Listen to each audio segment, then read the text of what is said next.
What's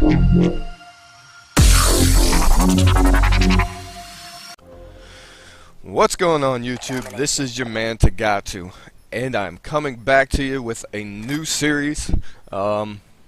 This new series is going to be kind of candid. There's not going to be any editing, so you're going to hear a lot of uhs, maybe some curse words, some throat clearing. There's no script. I didn't write anything down, so each of these videos are, you're going to hear me as me. Of course you're going to hear me as me, but you know what I mean. The new series is basically going to be about histories and beginnings and that kind of theme. The first one, probably going to be boring to a lot of you. It's going to be about me. Yeah, I know. Self-righteous, right? It's going to be about my history, where I grew up, how I got into gaming, all that sort of thing. And then it's going to progress into, not only how I got into gaming, but my gaming experiences. I'm 35, I'll be 30, I'm 34 now, I'll be 35 next year, but, there's a lot of gaming in between those years. So then we're going to move from that on over to how HeXp was formed, the history behind it, and what everything means with us. Then it'll, current HeXp going on, so, what's going on with HeXp now. And then finally we'll try to alleviate some questions and go into the history of HeXp, or not the history, but the future of HeXp. See, there's going to be a lot of messed up things now that I don't have a script in front of me. So, I guess first and foremost, hi, my name's Ben, also known as TGAOTU, and TGAOTU actually was formed. It's an acronym. I don't know. Each letter stands for something. It's the grand architect of the universe. And a lot of people call me GoTo and all this other stuff. It's TGAOTU. I'll put that up on the screen. But let's get started. Again, I am 34 years old, so I've been around the block a few times. Got the t-shirt, got the sweatpants, and the coffee mug. But I was born in Florida, and I moved a lot around in my childhood. I moved from Florida to Jersey. Both of my parents, well, one of my parents was from Florida, the other one from Jersey, so kind of moved back and forth. And ever since an early age, probably before even some of you were thought of, hey, you know what, let's have a kid kind of days, I was playing video games. One of my first memories was on the Atari 2600. Now, for some of you that are probably, I don't know, born in the last 15, 20 years, you have no idea what the hell I'm talking about. The Atari 2600 was probably the first mainstream video game console, as it was. It was all 2D, there was no 3D, anything to it. It wasn't the first one, but it was the main one. That stuff with Pinball, Bomberman, Centipede, Space Invaders, Miss Pac-Man. Those are some of my first memories. We're playing video games, and I'll tell you, even back then, I fucking destroyed Miss Pac-Man. Video games came naturally to me. I could just pay attention, boom, boom, boom. All I can remember of Miss Pac-Man was, I know I was sitting in front of that thing for hours, and I've got to levels where it was like some psychedelic flashing things, purple, brown. I mean, I don't even know what level. It just got to the point where my parents actually had to say, hey, it's time to eat dinner. It's time to go to bed. So, I played the Atari 2600 out. Now, I never came from a rich upbringing. We weren't poor. We were, that middle class. And so, gaming consoles weren't a necessity, especially back then, because it wasn't as big as it is now. It was more of a, if you can get it, or your parents allow you to, then you might have one. So, after the 2600, there was a very long span where I never touched a game. So most of my childhood, I never had a console until probably the SNES came around. Mario Brothers, stuff like that. I can remember getting that one Christmas, and people had already had it for like a year or two. So I was already accustomed to everything. I'd sit over there at my friend's house. We'd play Zelda, Super Mario, and we'd just sit there and try to get through all the levels, you know, as fast as we could and whatever not. There's especially a game called River Raid.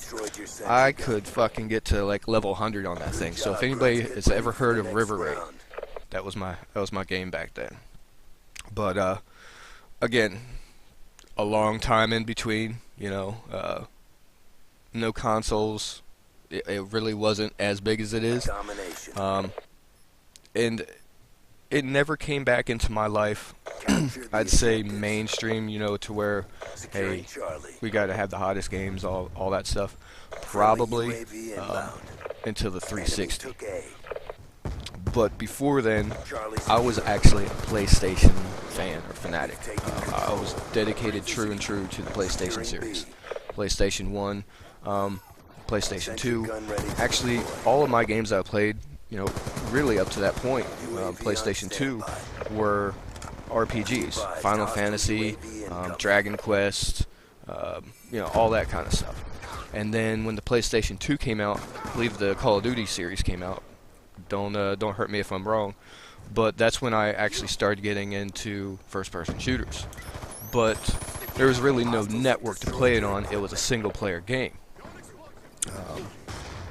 And I would say the first time that we really got an experience of a multiplayer experience, you're still playing by yourself, but I think it was SOCOM Navy SEALs. It came with a mic to where you could actually talk to your teammates and say, "Squad, go over here," or "Squad, attack this, defend this," and the game would actually take your voice, send it over to the squad, and they would follow your commands. Back then, it was really groundbreaking. I don't even know where the hell some of that technology went. I guess they went back to the Kinect. But again, PlayStation 2 forever. I never got the Xbox, the original one.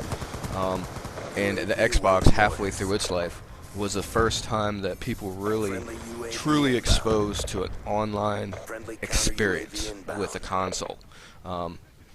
Up until that point, PCs were where it's at. And I'll tell you, until the 360, I played PC religiously.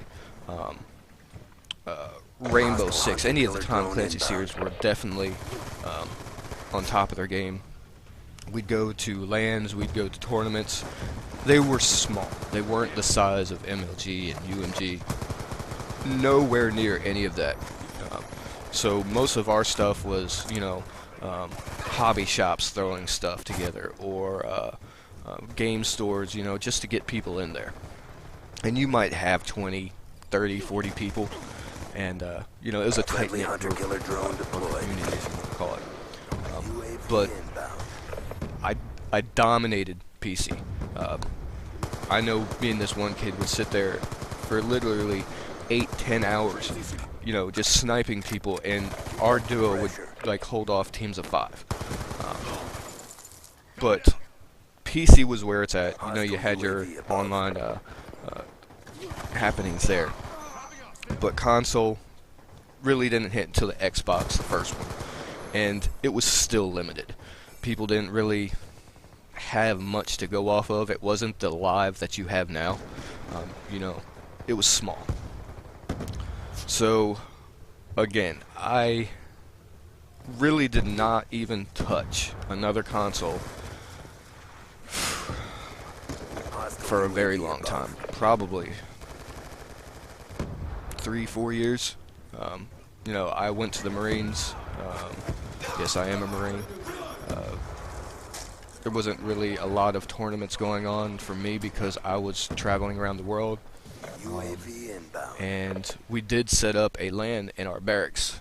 We actually ran the lines. We, you know, got switches and everything, and we would play each other, you know, on the Rainbow Six series on our computers, and we would play that way. It was the only way we could really get any kind of gaming experience in the military. So, get out of the military, and it, like I said, it wasn't for a while before the 360 came out, but I got it late, again, just like every console that I've ran into. And the first game I got, I want to say, I know I'm going to be wrong on this. I think it was a Splinter Cell game where you had the spies versus the mercs or something like that, and you could hide in the shadows. It was an original Xbox One title that you could play on the 360. And then, you know, of course I picked up Call of Duty 2. Again, I never really got into the clan or the gaming community because of the fact that, honestly, I didn't even think that they were around yet. You know, we had done it all on PC. Didn't know anybody on the 360 yet. I mean, everybody had their groups. It had already been out for a year, maybe 6 months. So I kind of played by myself and, you know, just played in the multiplayer maps. And it wasn't till I hit Gears of War that things kind of changed for me. I was probably in the top 100 in the world on their leaderboard list. I would want to say I was probably between 30 and 60. When I'd go to work, I'd drop down, I'd come home, I'd play, I was back up in, you know, the top 30. I kept that up for a couple weeks, and one day I got this message. Sorry if I don't remember his name, but I was trying to think of it there for a second. He basically contacted me and said, "Hey, we're part of this gaming community. We'd like to see you and have you join our clan," or whatever they called it. So I was like, "Hey, that sounds pretty damn cool." So I sent him a message back, and, you know, we got together. And ultimately, I was trying out for Vicious Army. Now, quick history on Vicious Army. They started out in Call of Duty 2, the original one, for 360, and it was led by a man named Psychosis. And this was probably one of the top clans, per se, in the game at that time. Back then, they were rival with, you know, then the Optic. They're smacking a lot of kids. It was a very large community. Everywhere you'd go on Call of Duty, you'd see a VA or a V. I forget how we did it. And through that, they actually connected with some of the gods that played the game, and some of the gods joined Vicious Army. But it was a very strong, very large community. And through the time that I was in there, they were trying to expand into Gears of War. But this time, you know, I met one of my close friends, Don't Touch My Ho-Ho, and we actually sat there and competed back and forth. I mean, the whole damn community that was in the Gears of War side would sit there and watch us while if you remember the game, the two bridges that you'd come across, how you could kind of spin, jump, and run up those two bridges, grab the sniper rifle and be the first one to shoot. We would sit there and just go back and forth with that. Obviously, I bested him because I'm making this video, so I get to say my word. He was a chump. I mean, I shot him all the time. But eventually that led to me leading the Gears of War side. It was pretty quick too. I think within a month, you know, I went from a nobody to I guess what they called a major or a general or something. They did the military theme. So I led the Gears of War side, and we went against, you know, Frag Dolls, VBI, and we actually went semi-pro in that game. You know, I still talk to the old leader of VBI, which I think his new one is ZYN. He does he's still big on YouTube, and I'm having a brain fart, so I don't remember damn names, his name, but I do know him. Yeah, that sounds very confident, right? Yeah, I know him, but I don't know his name. Like I said, an unscripted video is kind of hard because you have to think on the spot. Plus, I'm only halfway through my cup of coffee. So anyway, go semi-pro in Gears of War. And Call of Duty 2 it just goes by. We actually probably changed the community's name a few times, and I'll tell you this. One of the main things that happened with Vicious Army, and we say that we've been around, me and Ho been around forever, and everybody's like, well, why are you so small? Just to give you a recap, HeXp was formed 2 years ago. Well, actually, coming on 3 years.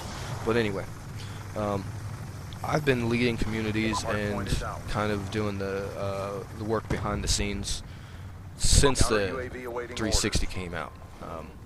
The reason being that these communities I was in before, I wasn't the leader, so we were basically under somebody else, and they would go down basically because Psychosis, the leader, he would work his ass off for 3 months or so.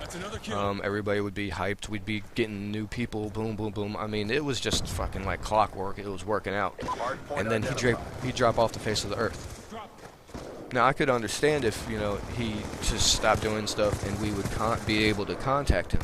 And he would come on and do something to help us out. But no, it was just like, psh, I'm tired of this. I'm going to go live life for a little bit. And you would not get any contact with them. So we would be scrambling trying to figure out, well, what do we need to do? We need to get the website, this and that, and then eventually people just start dropping off. That didn't happen once, not twice, not 3 times. And it is kind of our fault because we believed in the idea so much that we stuck around. So it happened a good 5-6 times. We changed from Vicious Army to Army of Affliction to, I don't know, they had one in they had one for pretty much every game we changed. Vicious Army even came back. So there was a lot of building up only to be broken down. So there's a lot of letdown. And I'm going to go ahead and end the first video here. The second video is going to cover a lot of that time in my life with Vicious Army, those people, those different organizations, who came in and out of those organizations. You'll be surprised at some of the people that you'll hear. And also how this kind of played into part on how HeXp was formed. And we'll touch into some of the foundation of HeXp. So yeah, the next video will actually be a little bit more about gaming instead of just little old me. And with that, this video is going to run a little bit long with the gameplay, so I'll just let you guys watch that. Thank you for watching it. Please, put in your comments and everything. Let me know how boring my life is and how you like the series. And just keep on gaming on, man. Peace. Care package inbound. Lightning strike coordinates received. Inbound. Hardpoint is ours. RCXD ready for deployment.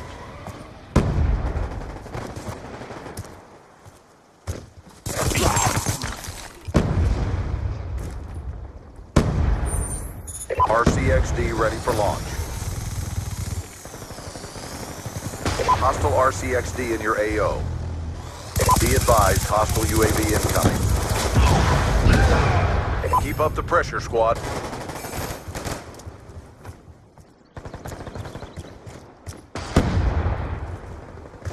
Hardpoint identified. Snipers down, move up!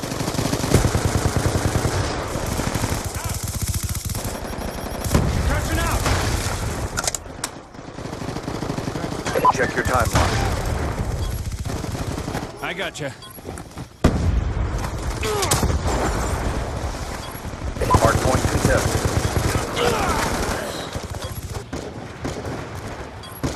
Hostile UAV above. Hardpoint contested.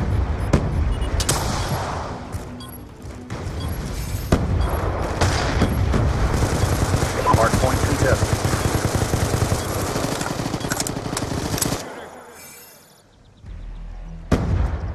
Solid execution.